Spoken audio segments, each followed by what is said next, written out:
नमो नमः।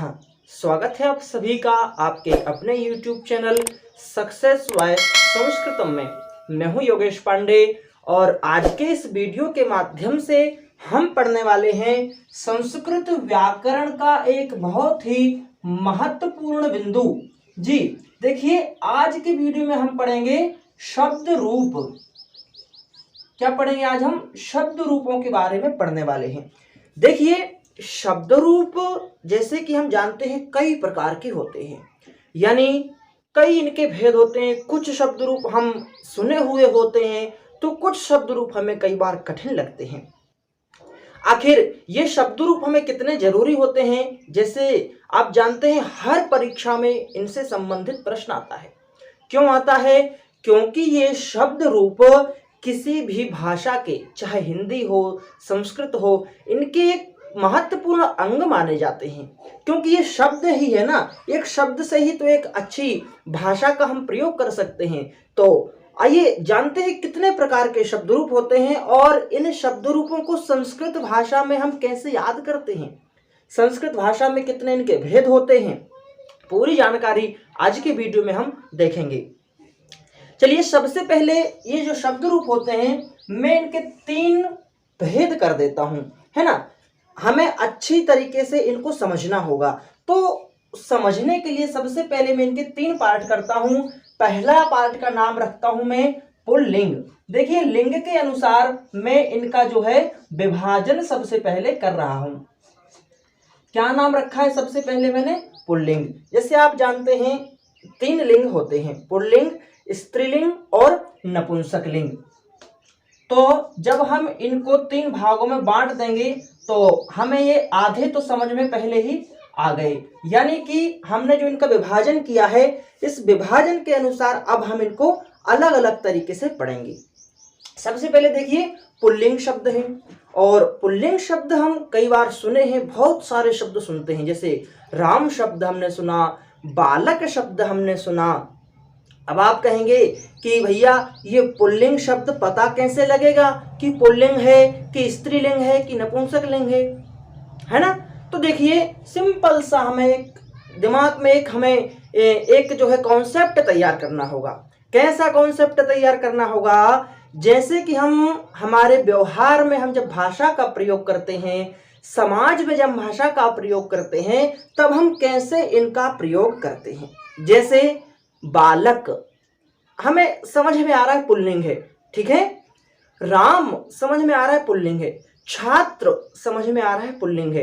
तो ये जो शब्द हैं जो हमें स्वतः सुनते ही या कहीं पर लिखे हैं तो पढ़ते ही समझ में आ जाता है कि पुल्लिंग है, तो ये शब्द तो प्रसिद्ध हैं। कई शब्द ऐसे होते हैं जो कि जैसे सखी शब्द, सखी शब्द। अब सखी शब्द को हम देखेंगे तो हमें लगता है कि सखी तो मतलब स्त्री को सखी मतलब एक लड़की दूसरी लड़की की जो फ्रेंड होती है तो वो उसको सखी कहती है ना। लेकिन देखिए, सखी शब्द का जब हम प्रयोग करेंगे तो पुल्लिंग में होगा। क्यों होगा? आदि आदि और भी कई ऐसे जो विशेष शब्द होते हैं और इनको समझा कैसे जाता है कि इनके रूप कैसे चलेंगे, तो ये चीजें हम जो है इस वीडियो में डिस्कस करते हैं। देखिए, सबसे पहले हम समझेंगे पुल्लिंग शब्दों को, ठीक है। तो मैं यहां से स्त्रीलिंग और नपुंसकलिंग जो शब्द हैं इनको मिटा देता हूं, ठीक है। अब देखिए, केवल हम पुल्लिंग शब्दों को समझेंगे और पुल्लिंग शब्दों में भी हम थोड़ा सा विभाजन और कर देंगे। कैसा विभाजन? यानी कुछ पार्ट्स में और बांट देंगे। कैसे बांटेंगे? देखिए, सबसे पहले हम यहां पर ले लेते हैं अकारांत, ठीक है। अकारांत जो शब्द है ये आपने प्रायः कई बार सुना होगा। क्या शब्द है? अकारांत।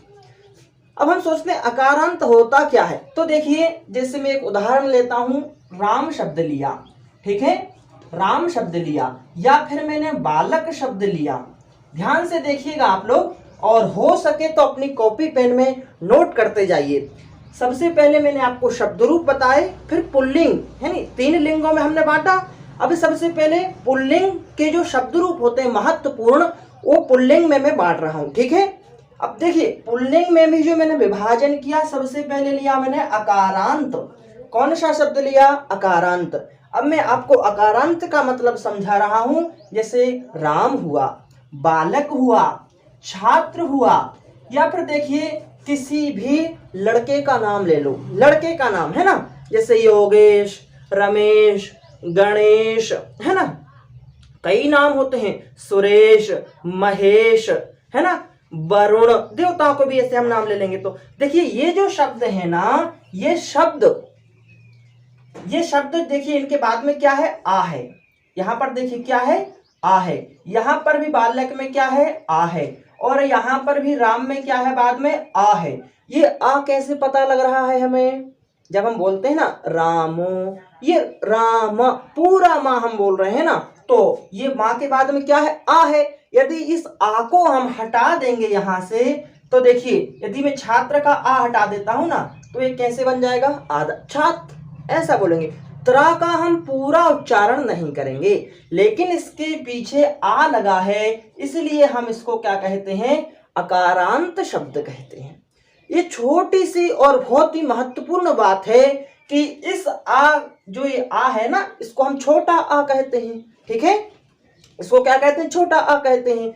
तो ये जो आ है ना, यही आ यहां पर है, देखिए अकारांत में। और अकारांत का मतलब है जिसके बाद में छोटा आ हो। अब ये कॉन्सेप्ट आपको क्लियर करना है कि जहां पर भी छोटा आ होगा, वहां पर सभी रूप, यानी कि जो रूप हम चलाते हैं वो एक जैसे चलेंगे। ठीक है, कोई परिवर्तन उनमें नहीं होगा। ध्यान रखिएगा, मैं आपको बता रहा हूं पुल्लिंग अकारांत शब्द रूप कैसे याद करना है आपको। पहला शब्द पुल्लिंग, दूसरा शब्द अकारांत, तीसरा शब्द है शब्द रूप। ठीक है, ये कॉन्सेप्ट आपको क्लियर करना है। अब हम इनके शब्द रूपों को जरा एक बार देख लेते हैं। जैसे बालक शब्द लिया, कैसे बोलेंगे, बालकः, बालकौ, बालकाः, बालकम, बालकौ, बालकान। ये शब्द रूप आपको कई जगह यानी हर जगह मिल जाएंगे। गूगल पर भी डालोगे तो वहां भी आपको शब्द रूप मिल जाएगा। संस्कृत व्याकरण की कोई सी पुस्तक आप उठाओगे, चाहे रचनानुवाद कौमुदी उठाओ, चाहे कोई सी भी जिसमें संस्कृत का व्याकरण समझाया गया है, उसमें शब्द रूप मिल जाएंगे। ठीक है, अब मैं आपको इन शब्द रूपों को बता रहा हूं कि समझना कैसे है, इनका अंतर आपको कैसे करना है। देखिए बालक का लिया तो बालकः, बालकौ, बालकाः, बालकम, बालकौ, बालकान। ये जो कॉन्सेप्ट है ये इन सभी शब्द रूपों का, यहां पर देख लीजिए आप, चाहे बालक, राम, छात्र, यहां पर मैंने गज ले लिया है ना, यहां पर मैंने नाग ले लिया और पर्वत ले लिया। कहने का मतलब ये है कि जिन सभी शब्द रूपों के बाद में लास्ट में आ होगा ऐसा, ठीक है, वो उन सभी के शब्द रूप एक जैसे चलेंगे, उनमें कोई परिवर्तन नहीं होगा। अब देखिए, अब हमें इनको विशेष रूप से क्या समझना है, यहां पर देखेंगे आप कि इनमें अंतर कहां, या फिर इनमें से परीक्षा में प्रश्न कैसे बनता है। अब आप कहोगे कि जब सभी के एक जैसे रूप हैं तो कोई भी याद कर लो, सभी के एक जैसे ही रूप चलेंगे। परीक्षा में कहां दिक्कत आती है, परीक्षक क्या पूछता है, वो भी जानता है कि आपको एक शब्द रूप याद है तो आप सभी के शब्द रूप चला लोगे, लेकिन परीक्षक पूछेगा, देखिए जैसे द्वितीय विभक्ति का बहुवचन पूछा, क्या पूछेगा, द्वितीय विभक्ति का बहुवचन, तो वहां पर आपको याद रखना है, क्या करना है, राम शब्द है तो क्या कर दोगे आप, रामान, क्या कर दोगे, रामान, गजान, नागान, ठीक है, पर्वतान, सब में आन आन जोड़ दोगे। यानी होते तो सभी एक जैसे हैं, लेकिन इनके रूप जो जहां विशिष्ट रूप बनते हैं, जैसे अब तृतीय विभक्ति का एक वचन आएगा, तो देखिए अब तृतीय विभक्ति एक वचन में क्या होगा, यहां पर रा है, यानी जहां पर रा होगा तो वहां तो आप णा कर दोगे। जैसे राम है तो क्या कर दिया आपने, रामेण कर दिया, ठीक है, लेकिन गज है तो गजेण नहीं होगा, क्या होगा, गजेन, ठीक है, क्या होगा, गजेन ना होगा, ठीक है, क्योंकि यहां इसके पहले कहीं पर भी रा नहीं है ना। ये आपको थोड़ा सा कॉन्सेप्ट क्लियर करना होगा। रामान, ठीक है, वहां पर कोई विशेष सूत्र हो जाता है, इसलिए जो है यहां पर रामान द्वितीय बहुवचन में हमने इस ना को ना नहीं किया, ठीक है। अब देखते हैं हम तृतीय विभक्ति, तो राम तृतीय में क्या बनेगा, रामेण, रामाभ्याम, रामैहि, जो रामैहि बना है ना, उसी प्रकार से पर्वतैहि, नागैहि, गजैहि, छात्रैहि, सभी के एक जैसे रूप चलेंगे। चतुर्थी में भी राम क्या बनता है, रामाय, रामाभ्याम, रामेभ्यः, रामात्, रामाभ्याम, रामेभ्यः। फिर रामस्य, रामयोः, रामाणाम। देखिए क्या बनाना है, षष्ठी बहुवचन में क्या बनाना है आपको, रामाणाम। ये जो शब्द है ना, ये मैं आपको वो शब्द यहाँ अलग से लिख रहा हूं जो आपको परीक्षाओं में पूछे जाते हैं, ठीक है। वो शब्द आपको याद रखना है। बाकी शब्द इतना ज्यादा कठिन नहीं होते हैं, हमें समझ में आ जाता है देखने से कि कौन सी विभक्ति है, ठीक है। रामाणाम ये आपको याद रखना षष्ठी बहुवचन में। इसी प्रकार से पर्वतानाम, नागानाम, गजानाम, सबके एक जैसे रूप चलेंगे, ठीक है। सप्तमी में देखते हैं रामे, रामयोः, रामेषु। क्या बना हमने, रामे, रामयोः, रामेषु। अब देखिए यहां पर सप्तमी में भी सभी के एक जैसे रूप होंगे। संबोधन अब आपको यहां पर ध्यान रखना होगा, क्योंकि संबोधन फिर जो है यहां पर परीक्षा में आ जाता है, क्योंकि थोड़ा सा अंतर संबोधन में हमें देखने को मिलता है। मैं थोड़ा सा मिटा देता हूं इधर, जिससे हम संबोधन को अच्छी तरीके से समझ सकें। देखिए संबोधन में क्या बनेगा, सबसे पहले तो हम हे लगाएंगे, है ना, हे लगाओ या फिर अरे लगाओ, है ना, या फिर आप भो शब्द का प्रयोग करो। ये जो शब्द होते हैं ना, ये शब्द संबोधनवाची शब्द होते हैं। संबोधन का मतलब होता है किसी को संबोधन करना, किसी को दूर से आवाज लगा करके अपनी तरफ बुलाना, है ना। जैसे आप अपने दोस्त को बुला रहे हो, कहीं दूर खड़ा है तो कहोगे हे मित्र, है ना, या राम नाम है उसका तो क्या कहोगे, हे राम अत्र आगच्छ, यहाँ आओ, या फिर मेरी बात सुनो, है ना। तो जो आप बोल रहे हो ना, हे, अरे, भो, ये जो शब्द हैं इनके बाद में हम संबोधन का प्रयोग करते हैं। देखिएगा अब संबोधन जब हम राम शब्द का लेंगे तो हमने प्रथमा विभक्ति एक वचन में क्या रूप बनाया था, रामः, रामौ, रामाः। लेकिन यहां पर आपको रामः नहीं बनाना है, याद रखिएगा हे राम। क्या बोलोगे, हे राम, और अरे राम, कुछ भी लगा सकते हो, ठीक है। या फिर बोलोगे भो छात्र, ठीक है। यहां पर आपको विसर्ग का प्रयोग नहीं करना है। हाँ, द्वितीया यानी द्विवचन में और बहुवचन में कैसे रूप बनेंगे आपके, प्रथमा विभक्ति का जो रूप होता है ना द्विवचन और बहुवचन में, रामौ, रामाः, वैसा सेम टू सेम आपको यहां पर रखना होगा। छात्रौ, छात्राः, हे छात्र, हे छात्रौ, हे छात्राः। इसी प्रकार से देखिए मैं आपको याद नहीं करा रहा हूं, मैं आपको शब्द रूप समझा रहा हूं, है ना, कि आपको शब्द रूप में कहां परेशानी आ सकती है परीक्षा में, ये बात आप याद रखिएगा। तो ये संबोधन आपको समझ में आया सभी को। अकारांत पुल्लिंग शब्द रूप का संबोधन एक वचन में विसर्ग जो है वो नहीं होगी, बाकी प्रथमा विभक्ति के जैसे सेम टू सेम रूप होगा, ठीक है। आगे देखते हैं हम, अभी हमने क्या समझा, अकारांत शब्द समझा, ठीक है। अब देखिए अकारांत शब्द जैसे हमने समझा ना पुल्लिंग में, अब मैंने आपको बताया था ना कि हम पुल्लिंग के ही भेद कर रहे हैं, तो सबसे पहला भेद किया था हमने अकारांत, ठीक है। यहां डाल देता हूं एक संख्या। अब हम भेद कर रहे हैं दूसरा, कौन सा नाम है उसका, इकारांत। क्या नाम है उसका, इकारांत। देखिएगा मैंने यहां पर छोटा ई है, ई में बड़ा ई नहीं लगाया है ना, छोटा ई देखेंगे हम। देखिए छोटा ई जो होता है ना, कई सारे शब्द होते हैं, कहां पर, पुल्लिंग में, ठीक है। ये आपको अंतर करना होगा। जैसे शब्द हम लेते हैं, सबसे पहला शब्द लिया हमने हरि शब्द, ठीक है। शब्द लिया हमने कवि शब्द, ये जो शब्द हैं ये पुल्लिंग शब्द हैं, ठीक है। और शब्द लिया हमने मुनि शब्द, ठीक है। ऐसे कई सारे शब्द हम ले लेते हैं, इनके रूप भी सभी के एक जैसे चलते हैं, सभी आप जानते हैं। हरि, हरि, हरयः, हरिम, हरि, हरीन, हरिणा, हरिभ्याम, हरिभिः, ठीक है। हरये, हरिभ्याम, हरिभ्यः, हरेः, हरिभ्याम, हरिभ्यः, हरेः, हरियोः, हरीणाम, हरौ, हरियोः, हरिषु, हे हरे, हे हरि, हे हरयः। अब ये शब्द रूप जो सभी को याद होता है लगभग, इस शब्द रूप में अंतर कैसे करना है और परीक्षा में प्रश्न कैसे आता है, इन दो विषय पर हम चर्चा करेंगे। देखिए, सबसे पहले मैंने आपको क्या बताया, हरि शब्द है, कवि शब्द है, मुनि शब्द है। ठीक है, ये जो शब्द है इनके रूप एक जैसे चलेंगे, कोई अंतर नहीं आएगा।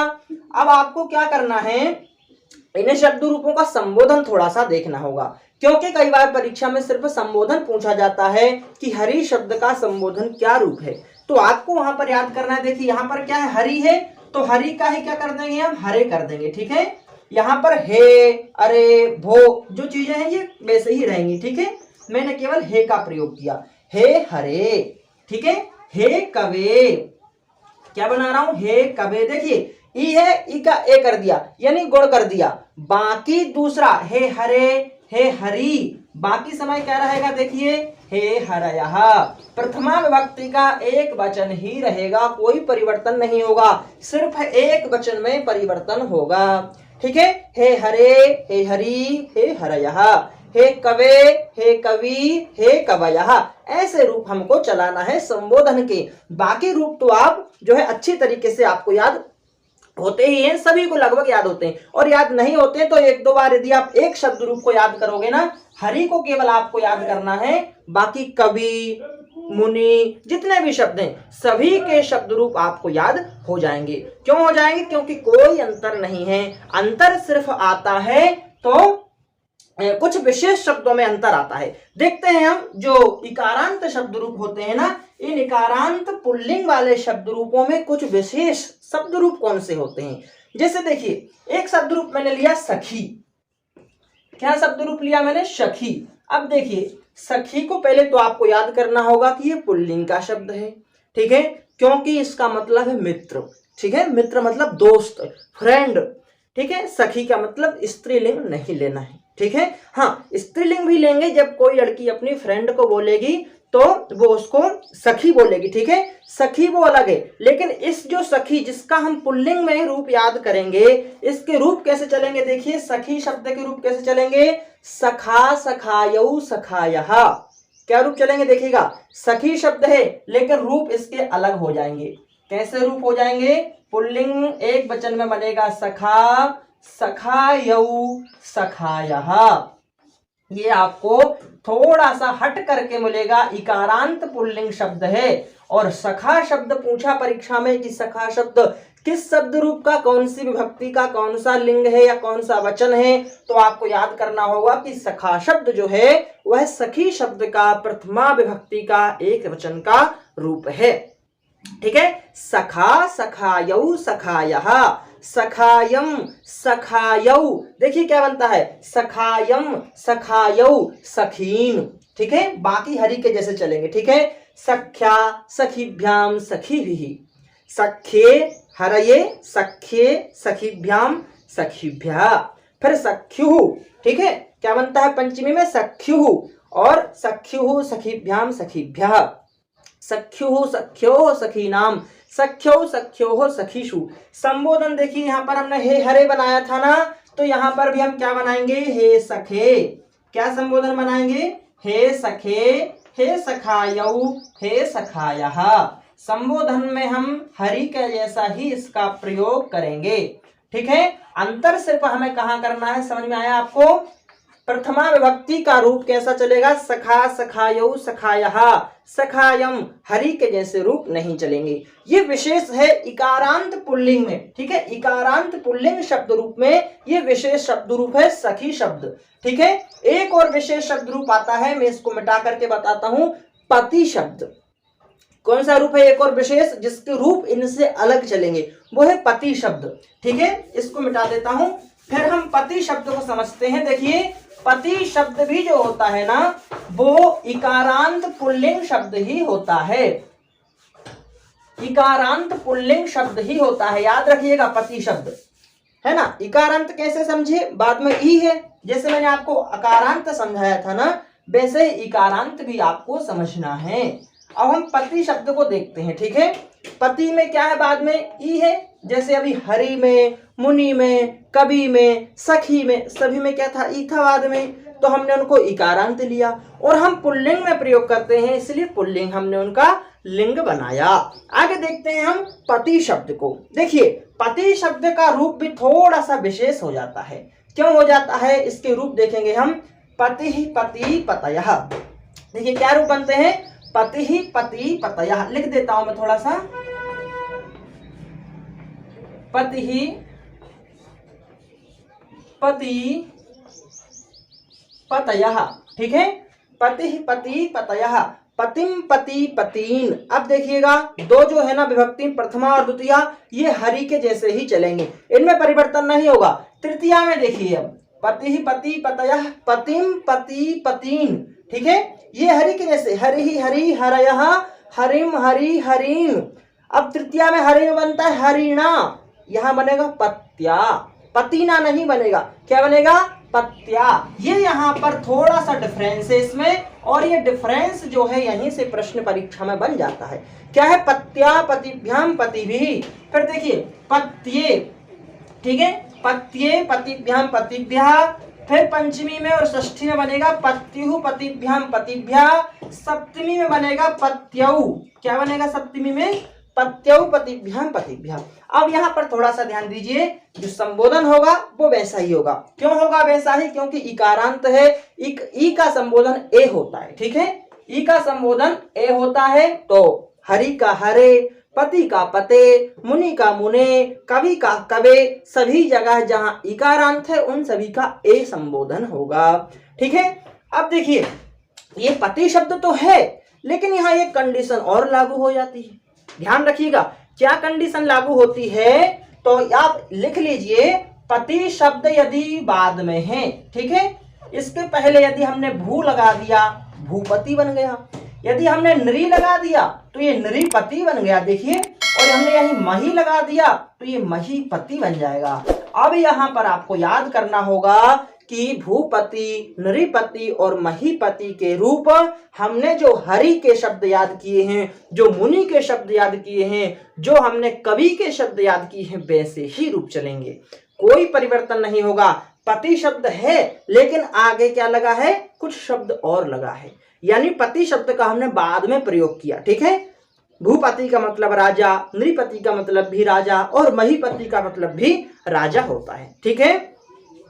तो देखिएगा यहाँ पर जब हम पति शब्द का बाद में प्रयोग करेंगे ना, तो इनका शब्द रूप कैसा चलेगा, हरि, कवि, मुनि के जैसा ही रूप चलेगा। और तृतीया में क्या रूप बनेगा, भूपत्या नहीं बनेगा, याद रखिए, भूपतिना रूप बनेगा। क्या बनेगा, भूपतिना, ठीक है, और भूपत्ये नहीं बनेगा, है ना, हर ये बनता है तो भूपतये, ठीक है, भूपतिभ्याम भूपतिभ्यः। ये यहाँ पर थोड़ा सा अंतर आपको याद रखना होगा, पति शब्द में, सखी शब्द में और हरि शब्द में। तीनों शब्द जो है इकारांत पुल्लिंग शब्द हैं, लेकिन अंतर इनके रूपों में थोड़ा सा हो जाता है। आगे देखिए, अभी हम बात कहाँ कर रहे थे, थोड़ा सा वापस पीछे जाएंगे आप।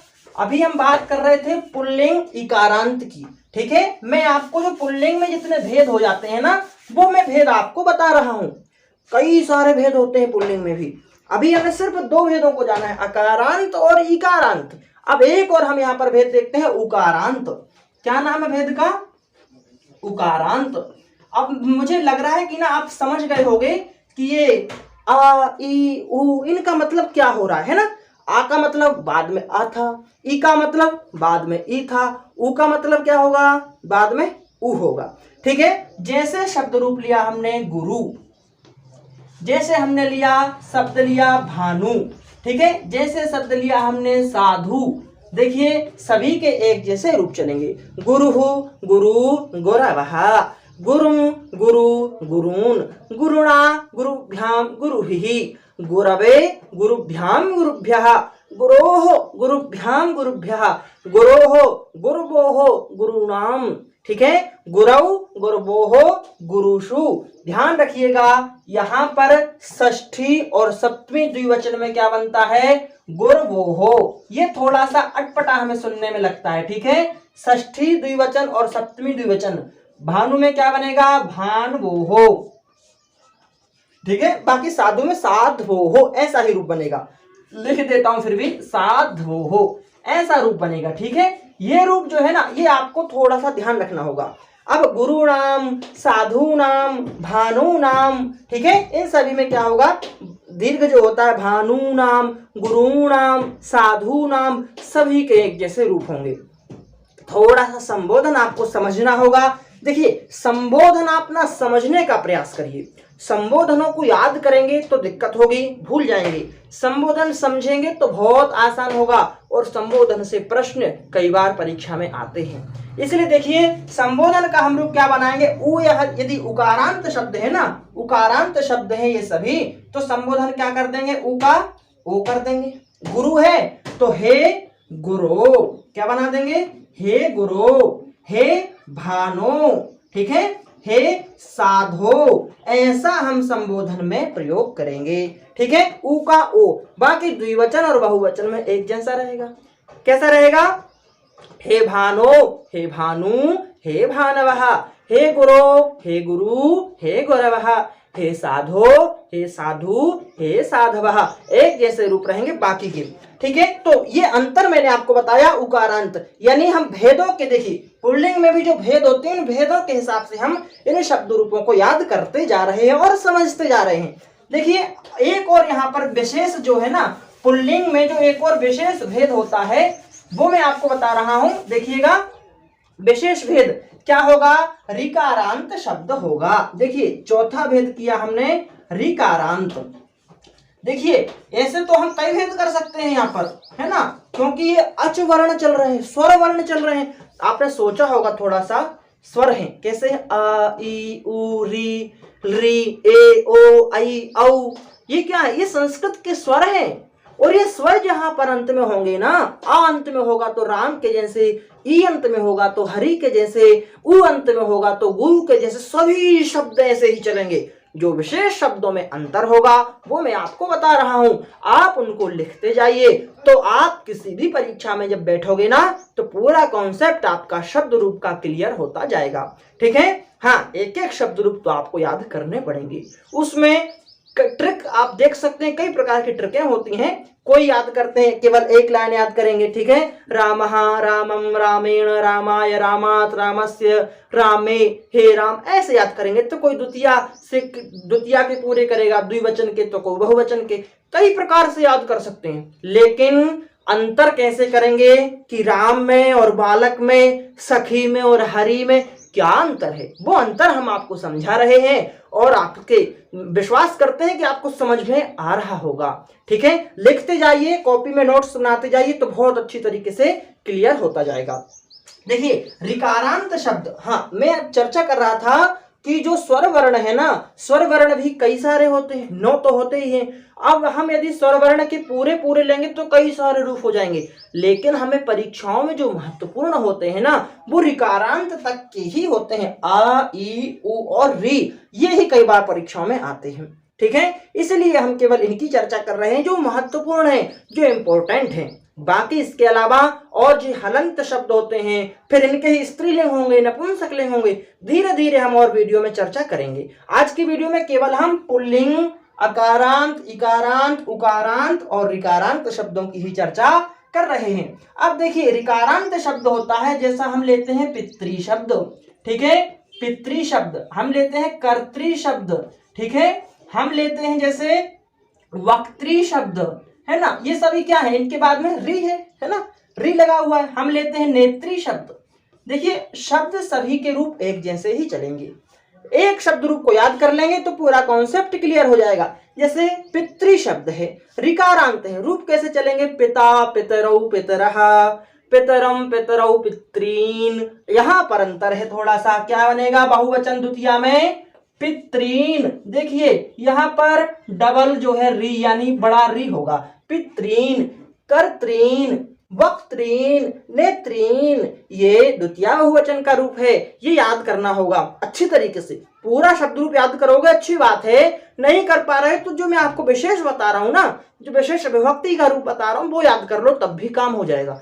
क्यों? क्योंकि परीक्षा में कई बार वो पूछ लिया जाता है कि ये शुद्ध रूप क्या होगा, और यहाँ बड़ा है, देखिएगा बड़ी री लगी है। यदि परीक्षा में छोटी री लगा वाला पूछ लिया ना, तो वो गलत होगा, ये आपको याद रखना है। पितॄन्, कर्तॄन्, ठीक है। अब तृतीया में देखते हैं क्या बनता है, पित्रा, क्या बनता है पित्रा, कर्त्रा, देखिए क्या बनेगा तृतीया में पित्रा पितृभ्याम पितृभिः, कर्त्रा कर्तृभ्याम कर्तृभिः, वक्त्रा है ना वक्तृभ्याम वक्तृभिः, नेत्रा नेत्रिभ्याम नेत्रिभिः। फिर चतुर्थी में चलेंगे हम तो क्या रूप बनेगा पित्रे पितृभ्याम पितृभ्यः, पंचमी में पितुः और षष्ठी में पितुः, ठीक है पितृणाम पितृभ्यः, षष्ठी में पितुः पित्रोः पितृणाम। यहां पर भी देखिएगा सब षष्ठी बहुवचन में थोड़ा सा ध्यान रखना है, पितृणाम यहां पर भी जो है ना ये बड़ा री होगा, कर्तृणाम वक्तृणाम नेत्रीणाम सभी में बड़ा होगा, ठीक है।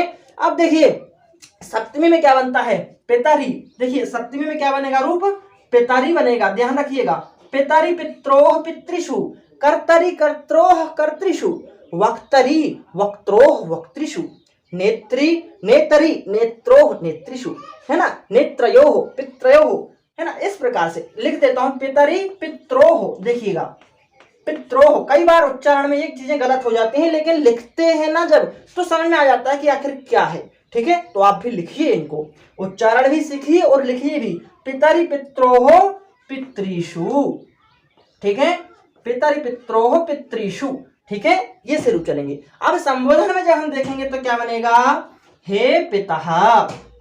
अब देखिए संबोधन थोड़ा सा चेंज हो गया, यहाँ पर री का था क्या हो गया अह, पितः यहाँ विसर्ग आया। अभी तक आप बताइए हमने जितने संबोधन देखे हैं किसी भी संबोधन में विसर्ग मिला है क्या आपको?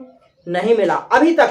अकारांत इकारांत उकारांत कहीं पर भी विसर्ग नहीं मिला। विसर्ग कहाँ मिलता है? ऋकारांत शब्द में विसर्ग मिलता है संबोधन में। और पिता पितरौ पितरः वहां विसर्ग नहीं है प्रथमा विभक्ति में, याद रखिएगा। यहाँ पर सभी जगह हमने हरिः गुरुः भानुः रामः बालकः छात्रः, ठीक है, हरिः और क्या कहा था हमने मुनि ही कवि ही, सभी में विसर्ग था। लेकिन यहाँ पिता पितरौ पितरः प्रथमा विभक्ति एक वचन में विसर्ग नहीं है लेकिन संबोधन में विसर्ग आ गया। ये विशिष्ट चीज है, थोड़ी सी पूछ लेगा हे पिता कहाँ का रूप है, या संबोधन का पूछेगा संबोधन का रूप बताइए। 4 ऑप्शन रहेंगे, हे पिता पहला ऑप्शन, दूसरा ऑप्शन हे पित बिना विसर्ग का, तीसरा ऑप्शन हे पिता, चौथा ऑप्शन हे पितृ। तो आपको याद करना है यहाँ विसर्ग रहता है हे पिता, हे कर्ता, हे नेता, हे वक्ता, ये रूप चलेंगे, ठीक है। तो हे पिता, हे पितरौ, हे पितरः, ठीक है। तो मुझे लगता है कि अभी आपने जो है अकारांत के जो शब्द पढ़े उनमें जो अंतर है, कहाँ कहाँ कैसे रूप बनते हैं, सभी के एक जैसे रूप चलेंगे। अकारांत में कोई विशेष रूप नहीं होगा, बस बाद में अ होना चाहिए और शब्द पुल्लिंग का होना चाहिए, तो कोई परिवर्तन नहीं होगा, सभी के एक जैसे रूप चलेंगे, ठीक है। इकारांत की बात करें, हरि के जैसे सभी रूप चलेंगे, शर्त सिर्फ एक है, पुल्लिंग का शब्द होना चाहिए। हाँ, उसमें कुछ विशेषताएं हैं जो मैंने आपको बताई, जैसे सखी शब्द रूप चलते हैं सखा सखायौ सखायः। एक और मैंने आपको शब्द बताया था पति शब्द, द्वितीय विभक्ति बहुवचन तक तो रूप हरि जैसे चलेंगे, तृतीया से चेंज हो जाएंगे, पत्या पतिभ्याम पतिभिः, पत्ये पतिभ्याम पतिभ्यः आदि रूप चलेंगे, ठीक है। इकारांत में 2 शब्दों को थोड़ा सा ध्यान रखना होगा। उकारांत में सभी पुल्लिंग शब्द गुरु के जैसे, भानु के जैसे, साधु के जैसे ही चलेंगे, कोई परिवर्तन नहीं होगा, याद रखिएगा। ऋकारांत शब्दों की हमने बात की, पितृ शब्द है ना, और वक्तृ शब्द, नेत्री शब्द, कर्तृ शब्द, सभी शब्दों के एक जैसे रूप चलेंगे। प्रथमा विभक्ति में विसर्ग नहीं होता है, पिता पितरौ पितरः, कर्ता कर्तारौ कर्तारः, ठीक है, नेता नेतारौ नेतारः, ऐसे रूप चलते हैं। लेकिन संबोधन में विसर्ग आ जाएगा, नेतः पितः, है ना, वक्तः कर्ता, ऐसे हम संबोधन का प्रयोग करेंगे।